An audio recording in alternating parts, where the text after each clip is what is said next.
think we're live now. Hello, everyone. Welcome to another episode of my podcast, Darian Talks UTSA. That one's going to be new. I almost said Roadrunners Unfiltered again, but we are not Roadrunners Unfiltered anymore. Anyway, I know I'm doing this one at 5:30 and not the new normal time of 6 p.m., but I have a obligation that I have to get to. This is why I have a head tie on and this hideous shirt. I do flag football on Wednesdays so I can stay in shape, or well, I should say get back in shape. And yeah, I'm doing that. So that game starts at 7, so I got to hit the road here probably around 6:15. So instead of doing another pre-recorded video, I wanted to get on here live because that would have been 2 weeks without a live show, and I like to do the live ones way more than I like to do the pre-record. So anyway, we are here. I know we're probably going to miss some people because of the time switch, but it is what it is. I appreciate you guys who are going to be joining live. Make sure you smash a like on the video, subscribe to the channel, all that good noise. If you want to support the channel even more, I'd appreciate a join as a member. That helps the channel grow. That helps all of the other stuff and the plans that we got going for down the road. But I want to roll right into it. Get your comments in the chat, comments, questions, and things in the chat as we roll into this. There's been a lot of different news and a lot of different stuff coming up on Twitter and circulating around Twitter.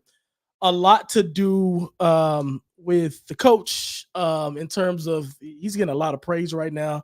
He's kind of everywhere. UTSA essentially has him on basically a press tour to get people to buy season tickets, which I think is good and is something that we need. But I think also there's just a lot of anticipation for the season, right? We're less than 3 months away. We're 80 something days away from the start of the college football season. So people are starting to get their predictions out. There's all these polls going on who has the best coach in, certain conferences, who has the best players. What are we projected to do? I seen something today that I'm going to talk about on here also about UTSA possibly being outside of Boise State, one of the top G5 schools that will have an opportunity to possibly make the college football playoff, which I think is really interesting. So lots to unpack, lots to talk about. I want to start out with the coaches, though.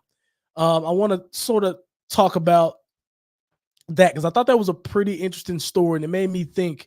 It got my wheels to turn. And when I seen that news sort of come out, and I think this came out actually about 6 years ago, or I said 6 years. I'm sorry, 6 days ago. But UTSA posted it from the official UTSA football account, sort of recognizing, and it was a nod to Coach Traylor about Athlon Sports chose him as the top head coach in the American Athletic Conference. And it start to make me think, like, is he, does he deserve that? And I think he deserves that, of course, because I'm a UTSA player, or a UTSA former player and a supporter. But I wanted to read the article in depth and in detail and just sort of, understand why they chose him, understand, what the basis of it was. And here's sort of my takeaways from that. I think so. First off, I do think after just looking at some of this and doing some research on some of the other coaches and their situations, I do indeed think that he is probably the best coach, or not probably. I think he is the best coach in the conference. I think they got that right. And here's why. I'll tell you why. I'll give you my reasoning. Number one, we can go through all the, the historical stats and all of that, but at the end of the day, a lot of this stuff is about what have you done for me lately. Right. That's the most important part. What have you done for me lately whenever we answer some of these questions in regards on who's the best what, and especially when we talk about the best coach. And when you look at what Coach Traylor has done, since he arrived at UTSA. So he came to UTSA. Every year we've had postseason play. So we've qualified for bowl games each year. He had 2 back-to-back conference titles, which I think is huge. And if you look at who the person they have at number 2 on this list, John Summeroff from Tulane, he's coming in from Troy. He actually won, back-to-back conference titles too. And, that was the Sun Belt, not as strong conferences as I think the Conference USA was. But the Sun Belt is to be respected as well, and I think that's pretty big. But when I go back to Traylor, I look at those two conference championships. I look at the first year in the AAC and what we were able to do, and putting together a 9-win season and winning the first bowl game and stuff like that. I think those things are why he is, top of this list. You want to talk about consistency. You want to talk about taking over a team that was struggling whenever. You got to think about it. Those last couple of years, that last year with Wilson wasn't a great season.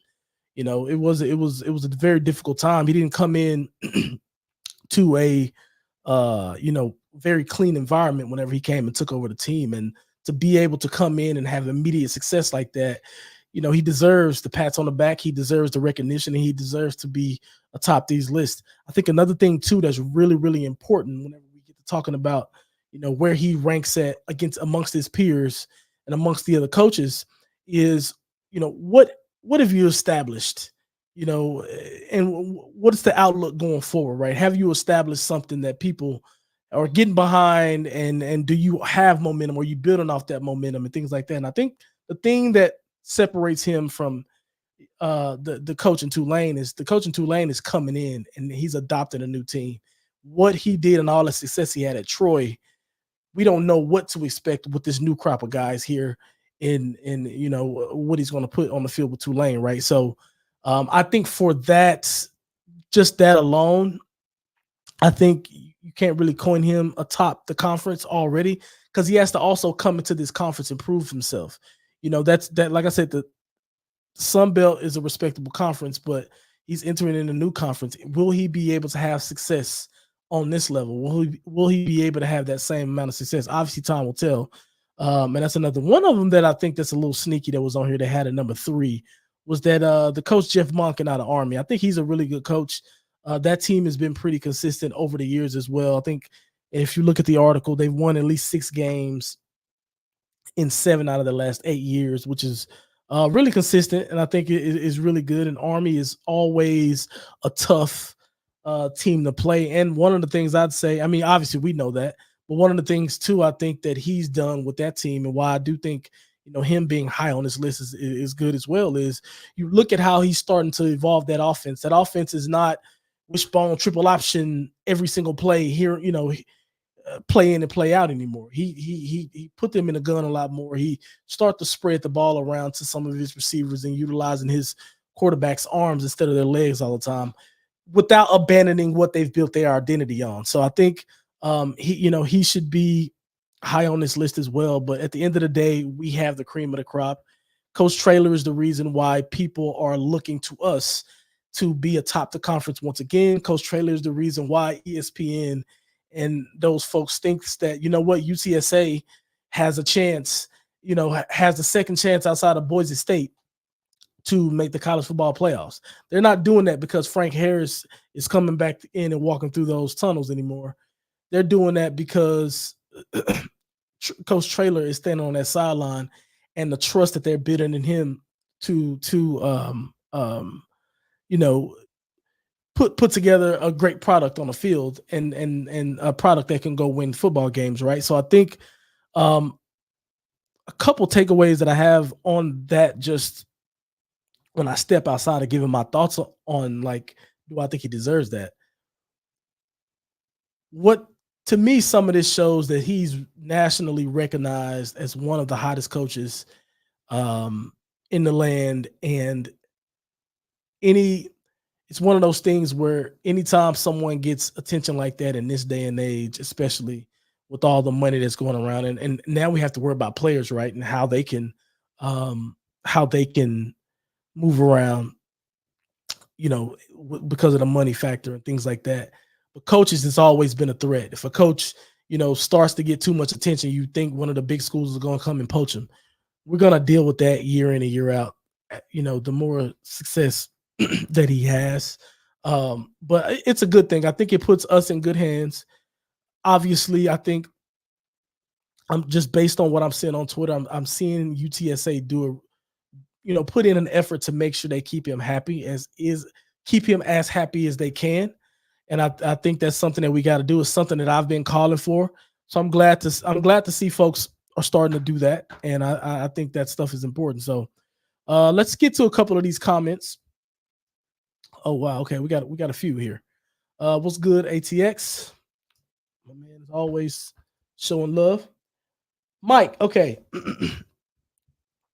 And guys, for y'all who just recently joined, I look crazy with this head tie because I have a flag football game I'm going to right after this. So I like to soak up the sweat, so because it's hot outside and it cools me off. Anyway, Mike says Traylor is one of the best recruiters for sure.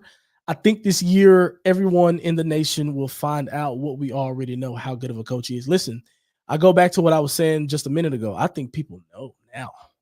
I think I think it's only going to elevate. I think he's someone that is on, I guarantee, on everybody's radar. I think there bigger schools probably has his name circled on a short list that, like, hey, if stuff hits the fan here, he's going to be somebody that we're going to reach out to and try to get him to come lead our guys 1000%.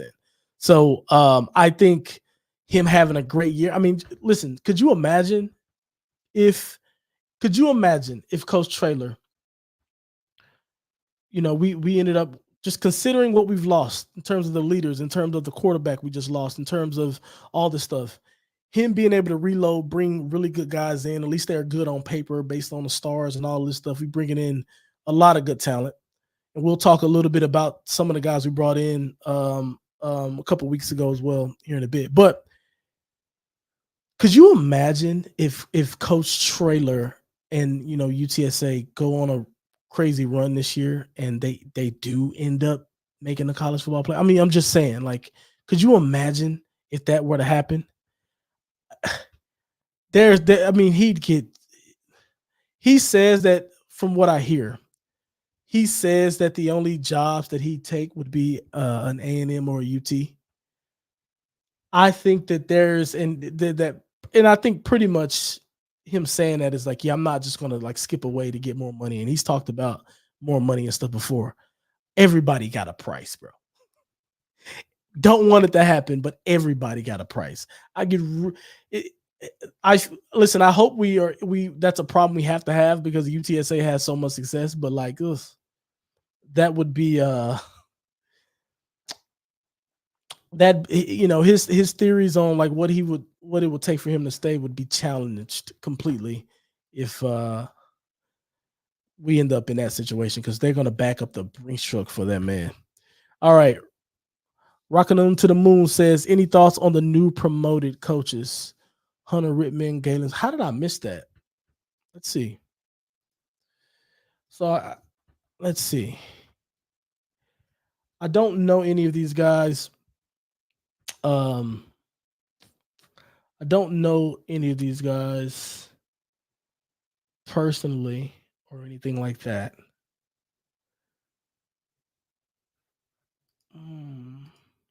I'll get back to you on that one. I like to understand the promotions and things like that a little bit better before I dive in on that subject.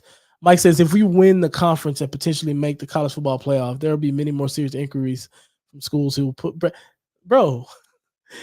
That's first off, that's literally what I just said, and I'm I'm almost scared because you're literally saying the same exact things I'm saying word for word. Yes, they will literally back up the Brinks truck. Shout out to Mike. They will literally back up the Brinks truck for him, and like I said, that theory will be tested.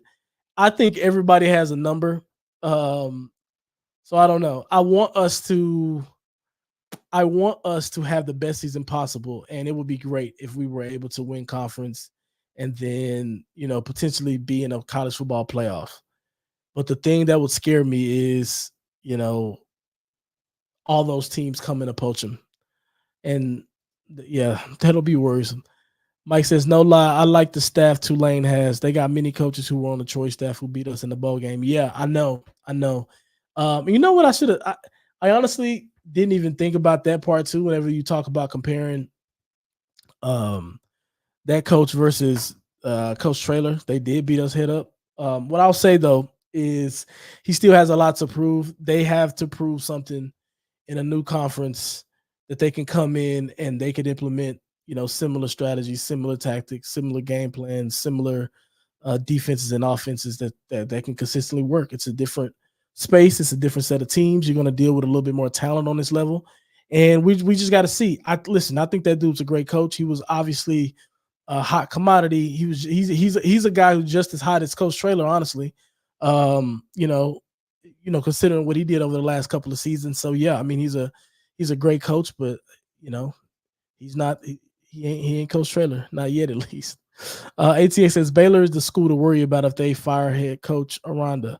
That being said, I'm surprised they didn't reach out to Traylor last year. It may have to do with Aranda's $20 million payout. I'm sure it had a lot to do with that payout, 100%, because they're gonna want to spend some money on a coach.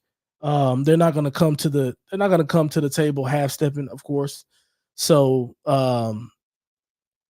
yeah, I don't want Coach Traylor to leave. So if I hope all these other folks is from these other. I hope everybody has a $20 million payout so he can stay at UTSA. I say that selfishly, but yeah, I'm going to hold out hope on that. Let's see. Gabriel Perez says, "How do you think Burke will perform as OC this year?" Listen, that's a great question. I think that he has his work cut out for him because I truly feel like Frank Harris built him out a lot last year. Um, and listen, it's okay, and that's fine though. Like it's a team. The coaches are part of the team as well, right? It's not just the players. The coaches are obviously a part of the team, and the coaches do at times lean on players to help them out, help get them out of bad situations. And I think Frank Harris did that. I think his experience, his ability to extend plays, his ability to be poised under pressure and find his targets, he's been there before, right?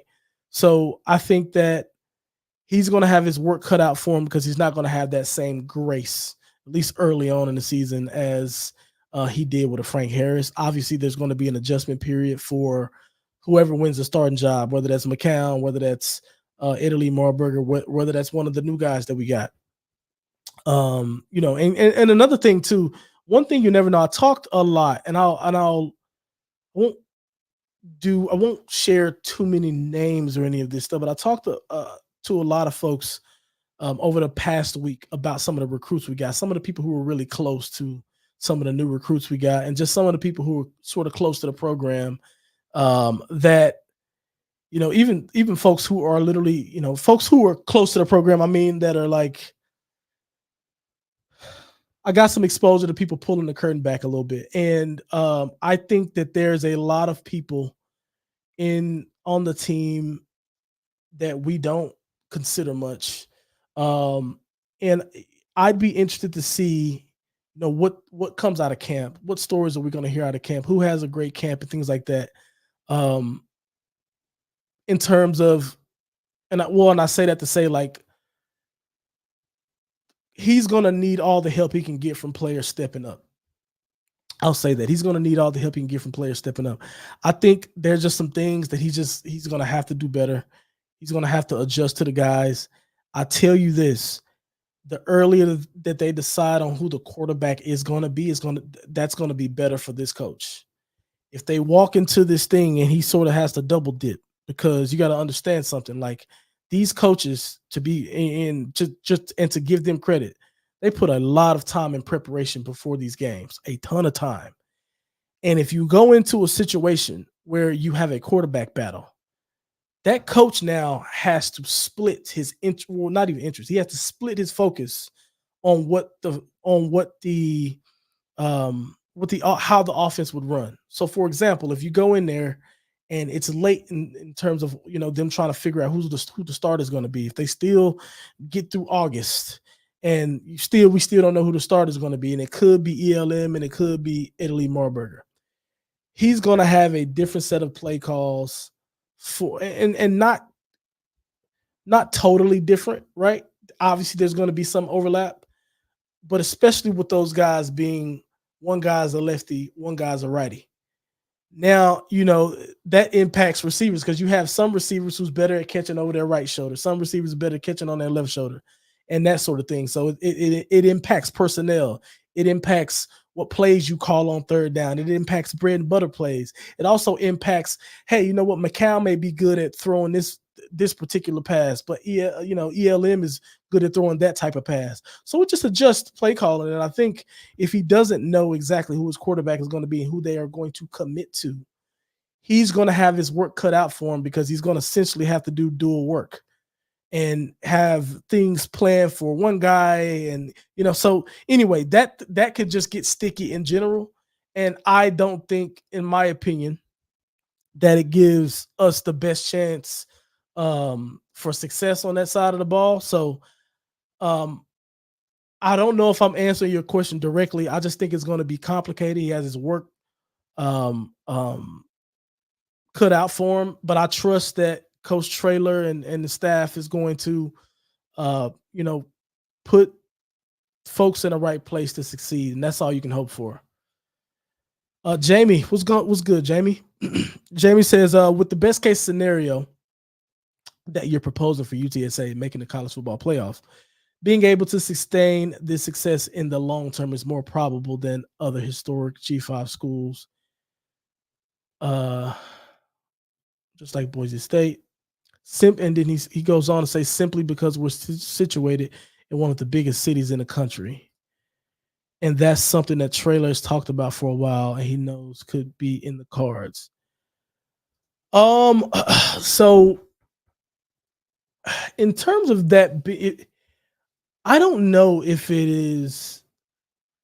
I think you go as far as your leadership.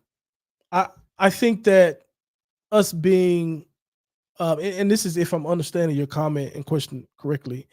I think a lot of that has to go toward leadership, man. I think no matter the city, no matter the exposure to really good talented players, no matter what you have in that regard, it's not going to do great if you don't have a great leader that's leading those guys out there, and or a great organization that can produce a good product in terms of you know a coach implementing a great offense, a coach implementing a great defense, being able to deliver that and motivate the players that they have and things like that. I think that to me, if you know, if they could like put if they could do like a I don't even think a documentary would do it right, but like if you could be inside of a locker room and just feel the just really feel the impact that a coach has and a culture that they set. I think that to me is what's scalable more than anything, right? That culture is what's scalable, and which is what breeds some of the success. It's like you look at some of these coaches and you think about some of these coaches and you think about the great ones and you wonder like everywhere they go, things turn into gold around them. Well, it's the culture that they set. It's the aura that they have. It's their ability to get things out of not only the players, but their ability to get things out of the coaches, right? So I think, in my opinion anyway, in terms of us sustaining this level of consistency, it's all going to be predicated on the leadership. I think as long as Coach Traylor's here, we're going to be able to we can expect right a level of consistent production from folks. But like if Traylor leaves and we bring in a bad hire and that person is not a good leader, then I think we'll be in trouble no matter what city we are in and no matter what recruits we have exposure to. ATX says, any thoughts on the latest running back recruit Will Henderson from Gilmer? Dude, I got a lot of people in my DMs talking about that guy. I can tell you that right now. Listen, from what I've seen, this dude's gonna be a problem. I just hope we keep him. I hear that he's locked in. I have it on good authority from folks who are very, very close to him that he is locked in. Locked in. He ain't going nowhere. But that dude wrote a 10-1 in the 100. Folks, for you guys who may not be familiar with track, that is Tyreek Hill level of speed we're talking about. That's the type of speed we're talking about. That dude is fast. He's fast. He's one of the fastest people in the country. Like that dude is fast. So he was great at Gilmer. He's done a lot of good things, obviously, and I think he's gonna be someone that he's gonna come in and be a player immediately. and I don't even necessarily mean at the running back position. Maybe not. Maybe he comes in and he's an automatic kick returner, or maybe he's somebody they put in the slot just to get the ball in his hands, and they get him on the edges so he can open up and display that speed. Yeah, that dude, if he can stay healthy, remain healthy, and he comes into the program and he has his head screwed on tight, he's probably going to be someone that we all know and appreciate watching. Let's see. Mike says, bottom line, we need to get our NIL situation elevated if we want to keep coaches and players. Time to step up our game. Absolutely, man. I've had a lot of conversations over the last 2 weeks, so I'm glad I'm able to talk to you guys about some of this. But yeah, dude, NIL is obviously a big deal. I think we're starting to see some of the teams, start to prepare for revenue sharing. Right, some of the schools starting to prepare for revenue sharing. A lot of the bigger schools are doing it. UTSA is not going to be in a position to do that because, we've seen how our school voted just recently. So the revenue sharing part of that is probably going to be a bit challenging for us. But yeah, the NIL situation, yeah, we just, I encourage everybody to contribute what you can to those NIL collectives. They need the help. They need the support.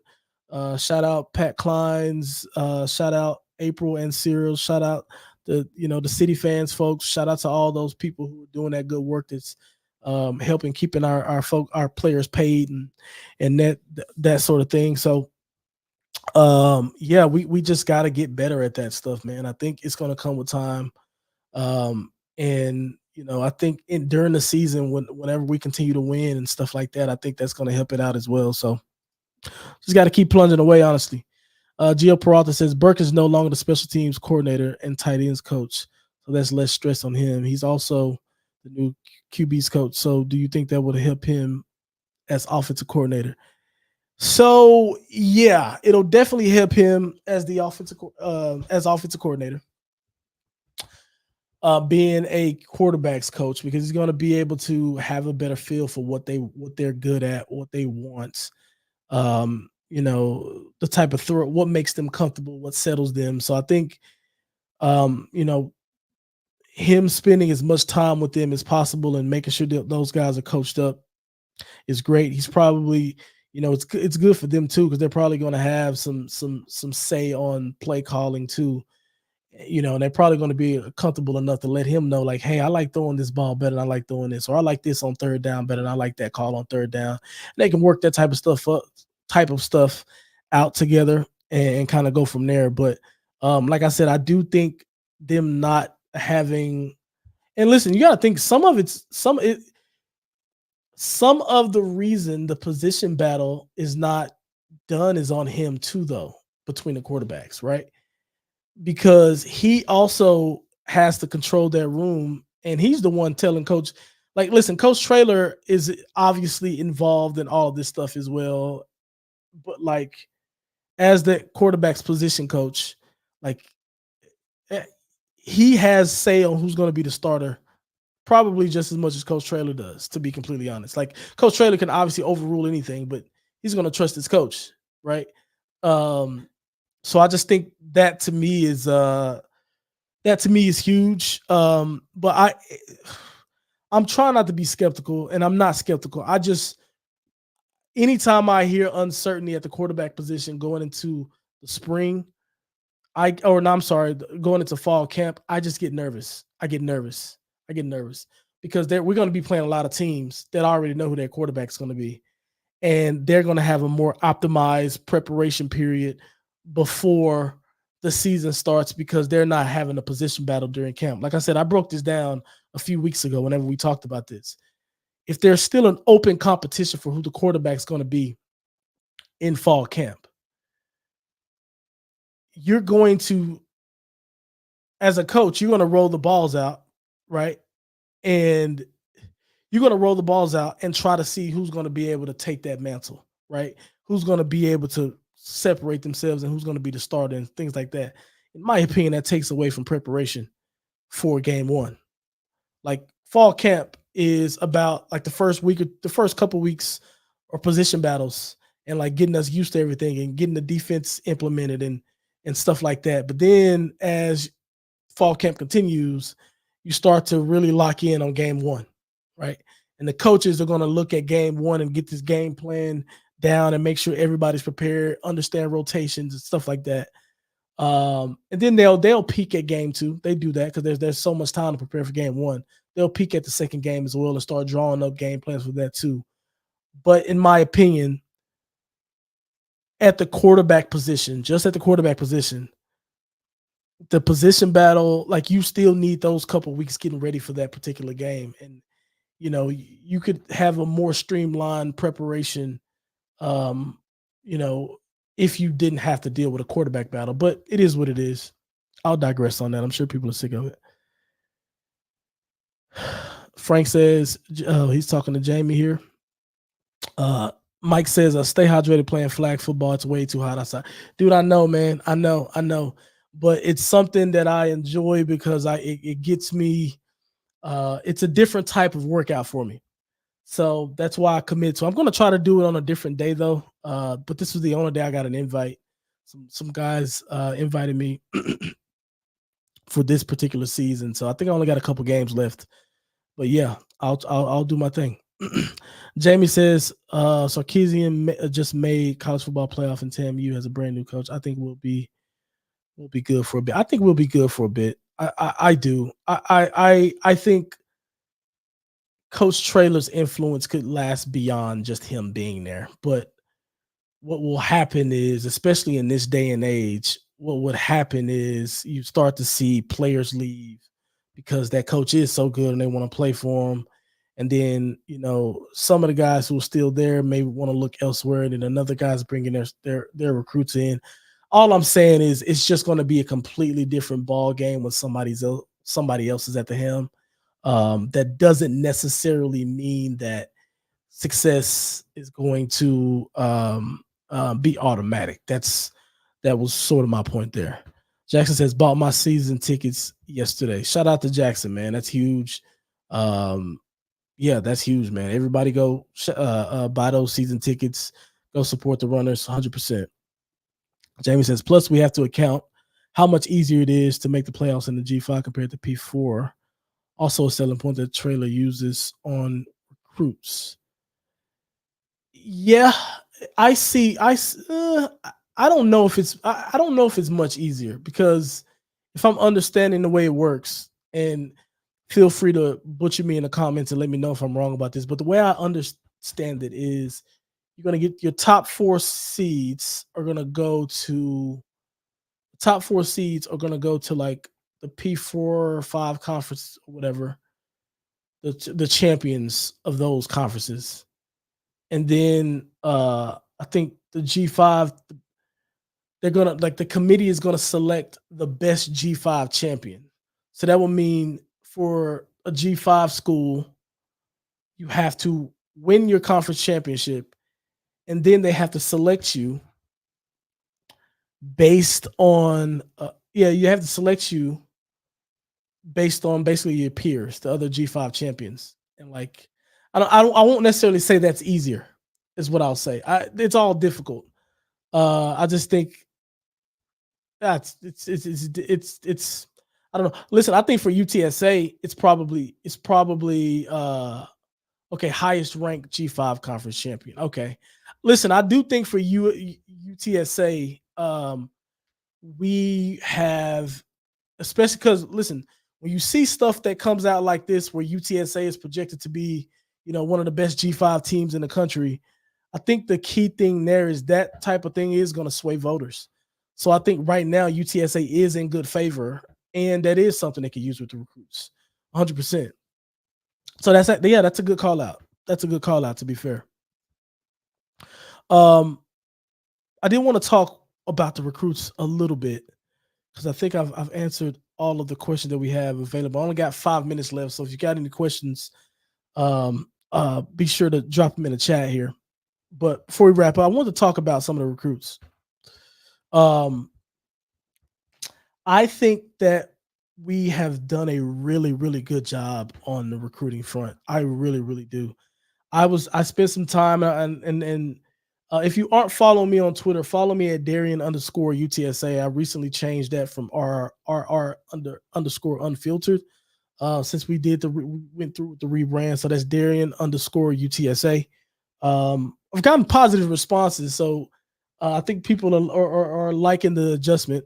Shout out to the folks showing love on the Twitter. But anyway, um, I share some of this on Twitter, but I spent some time watching some tape on some of the the guys that we are bringing in and that we've signed recently and have committed. Man, we have really, in my opinion, we have really done a good job at addressing the needs that we have um, in a lot of our skill positions, 100%. But um, just all over. You look at linemen, you look at the linebackers, you look at the safeties that we brought in, the corner.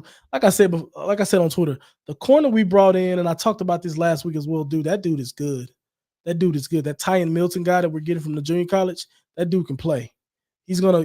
I guarantee you, if he comes in and they give him a chance, that dude.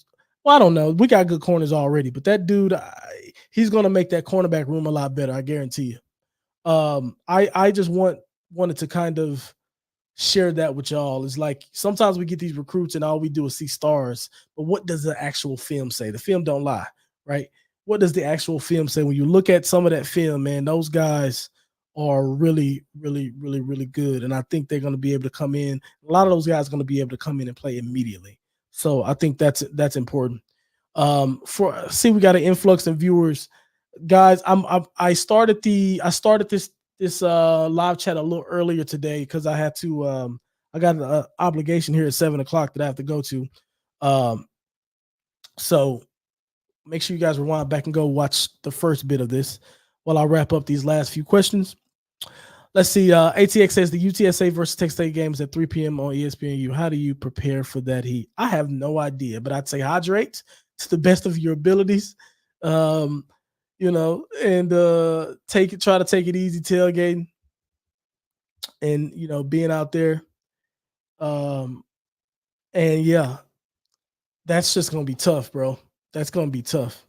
It's gonna be tough, man. And I don't know whose idea that was, but that was just not like make that a night game.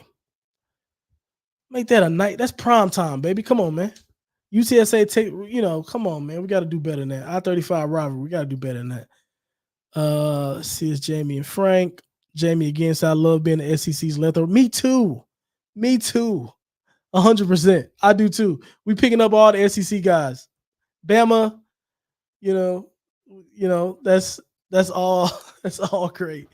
Jamie also says, is there a possibility of new QBCs to fill? You know what? I'm gonna go a little bit longer than I wanted to because I want to talk about this. This is another thing that I've gotten a lot of messages about on Twitter directly about. I've talked to some folks about this. There is a there. Here's just what I'm hearing. I don't know what's true, what's not. None of this is coming from a coach or anybody on the UTSA staff or anything like that. But I'll say that there's a feeling around it. The quarterback that we just brought in, Demontres Davis, is going to get a real look. It's going to get a real look. I think it's difficult, I'd say, for him to get a real look just because like I said before, is he going to be able to come in and absorb the playbook that quick, get comfortable with the guys, know who to throw, figure out what throws he likes with this team, with these people? I don't know. That's hard, but I'm not. He's a quarterback. Quarterbacks do special things all the time, so we'll see if he can do that. I think that's going to be hard, but there is a sentiment from people who are close to him, close to the way that he, close or not even close to him, but understands the value that he could bring to a team. And thinks that he's going to be someone that's going to come in and compete, for that job. So we'll see. Listen, my personal thought, if you just want to get my personal opinion on it, is if he gets on the field this season, a couple things have happened. We're either, our first two guys probably have not played well. Which, listen, that's possible. It's possible. It's not a reality we want to accept, but it's possible. And then Someone got injured, which is another unfortunate situation. But listen, you never know. We've seen crazier things in college football. He could come in and knock it out the park and win the job. We'll see, but I don't know. We'll see. I can tell you there are people who are confident that he's going to come in and contribute, though. So we'll see. Gio says, "How competitive would it be in? How competitive will we be in the playoffs? It just depends. Probably, not very competitive. You never know. You never know. I won't even say that. You never know because you just never know. You never know what players step up. You never know how. You know, what if McCown or ELM is the second coming of Peyton Manning or something? You just have no idea, right? So if that happens, we could do anything, but probably not a great, probably not very competitive. If we lose that Texas State game, we'll lose all momentum. Catch me at San Marcos. That's a. I agree. I agree. I agree. And we have never been in a more vulnerable spot than we are this year. Entering into that game. So our support is going to be needed for the guys. That particular game. This is our most vulnerable year playing them, but I still think we'll get the dub. I still think we'll figure it out, but it'll certainly be tough.